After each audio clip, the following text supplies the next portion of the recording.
घमंडी बरगद का पेड़।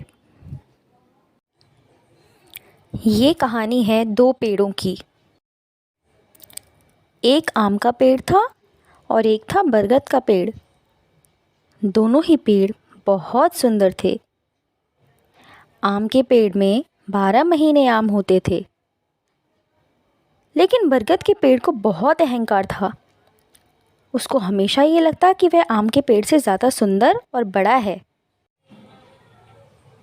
आम के पेड़ की डाली पर सभी पक्षी आराम से बैठते थे, क्योंकि वो सबको प्यार से अपने ऊपर बैठने देता था। जब बहुत सारे पक्षी उसकी डाल पर बैठते थे तो उसे बहुत ही अच्छा लगता था। सभी पक्षी उसके स्वादिष्ट आम खाते थे। वहीं दूसरी तरफ बरगद के पेड़ को ये सब बिल्कुल अच्छा नहीं लगता था, क्योंकि वो शांत और चुपचाप रहना पसंद करता था।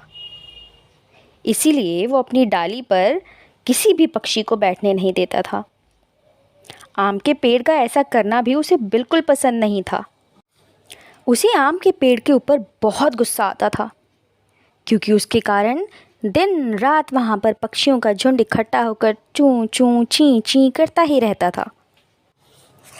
एक दिन एक पक्षी आया। वह बहुत दूर से उड़कर आया था और बहुत थका हुआ भी लग रहा था। उसने सोचा कि क्यों ना वो बरगद के पेड़ की डाली पर थोड़ी देर आराम कर ले।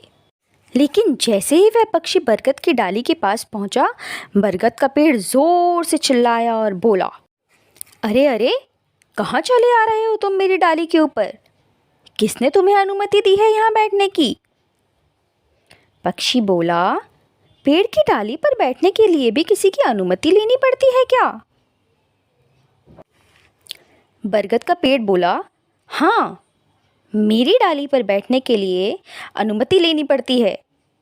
मेरी इजाज़त के बिना यहाँ कोई नहीं बैठ सकता है।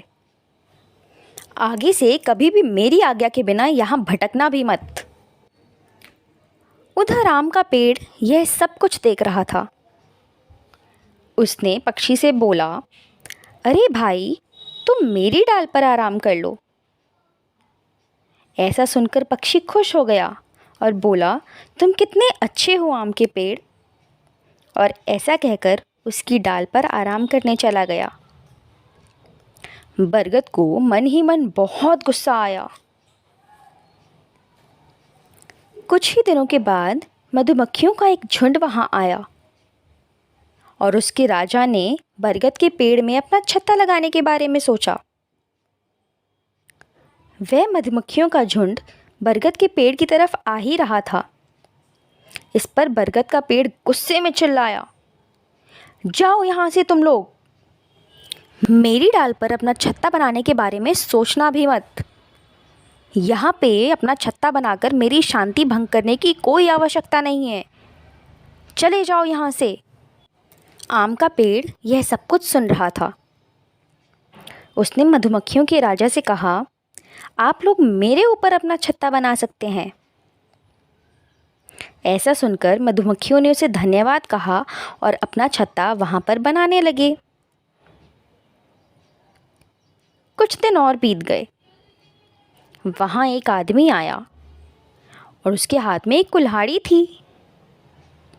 दोनों पेड़ों को देखकर वह खुश हो गया और बोला, यह दोनों पेड़ कितने हरे भरे और सुंदर हैं।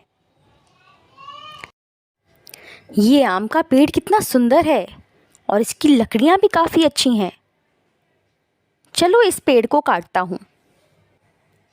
लेकिन वो आदमी जैसे ही आम के पेड़ के पास पहुंचा, उसने देखा कि उस आम के पेड़ में मधुमक्खियों का छत्ता था। छत्ते को देखकर वह आदमी बोला, अगर मैं इस पेड़ को काटूंगा तो छत्ता गिर जाएगा और मधुमक्खियां मुझ पे हमला कर देंगी। कौन मुसीबत में पड़े भाई। ये बरगद का पेड़ भी काफ़ी सुंदर और बड़ा है। इसकी लकड़ियां भी बहुत अच्छी हैं। क्यों ना इस पेड़ को ही काटा जाए। और ऐसा बोलकर वो आदमी अपनी कुल्हाड़ी लेकर बरगद के पेड़ की तरफ चल दिया। उसने पेड़ को काटना शुरू ही किया था कि आम के पेड़ ने मधुमक्खियों के राजा से कहा, हमें बरगद के पेड़ की सहायता करनी चाहिए। यह हमारा पड़ोसी है और दोस्त है कि हम इसकी सहायता बिल्कुल भी नहीं करेंगे। जब हमें ज़रूरत थी तो इसने हमें अपने पास से भगा दिया था, और अब तुम कहते हो कि हम इसकी मदद करें? माफ़ करना आम के पेड़, हम ऐसा नहीं कर पाएंगे। आम के पेड़ ने मधुमक्खियों के राजा को समझाया और बोला कि हम भी अगर इसी की तरह व्यवहार करेंगे तो इस पेड़ और हम में क्या अंतर रह जाएगा। ये सब सुनकर मधुमक्खियाँ उस पेड़ की मदद के लिए आगे आईं। उन्हें देखते ही वो आदमी वहाँ से भाग गया। यह सब देखकर बरगद का पेड़ बोला कि मैंने तो तुम लोगों से बहुत क्रूरता भरे शब्दों में बात की थी, फिर भी तुम लोगों ने मेरी सहायता की। मैं तुम्हारा धन्यवाद कैसे करूं? मुझे माफ़ कर देना, और यह गलती दोबारा ना दोहराने के बारे में कहा। बरगद के पेड़ को अब अपनी भूल समझ आ चुकी थी। उसने सभी से माफ़ी